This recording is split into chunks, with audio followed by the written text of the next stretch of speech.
আমাদের তো সকাল থেকেই কাজে যোগ দেওয়ার কথা ছিল, সেক্ষেত্রে কার্যক্রম কি শুরু হয়েছে কিনা, কি দেখছেন?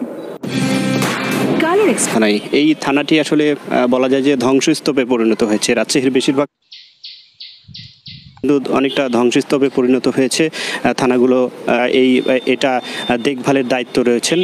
এবং আরেকটা বিষয় বলি যে রাজশাহীতে শৃঙ্খলা বাহিনীর গত কয়েকদিন থেকে যে চরম যে অবনতি সেটি আমি দেখতে পেয়েছি, এবং যে মানুষজনের মধ্যে যে ক্ষোভ এবং মানুষজনের মধ্যে যে এই মানুষজন চাচ্ছেন যে আইন শৃঙ্খলা বাহিনীর সদস্যরা তারা দ্রুত যেন তাদের যে নিরাপত্তার জন্য, জনসাধারণের নিরাপত্তার জন্য যেন তারা আবার মাঠে নামে, তাদের কিন্তু সেটি প্রত্যাশা। এবং এখন পর্যন্ত আইন শৃঙ্খলা বাহিনী পুলিশ সদস্যদের কিন্তু আমি মাঠে দেখতে পাইনি। জি অবশ্যই, ধন্যবাদ আপনাকে।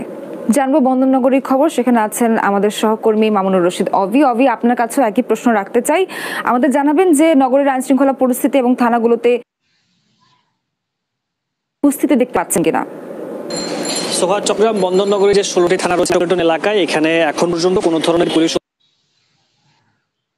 এবং বেশ কয়েকজন পুলিশ সদস্যের সাথে মুঠোফোনে কথা বলেছি। তারা যেটি বলছেন, তারা এখন নিরাপদ বোধ করছে না, সে কারণে কিন্তু তারা আসলে থানাগুলোতে এখনো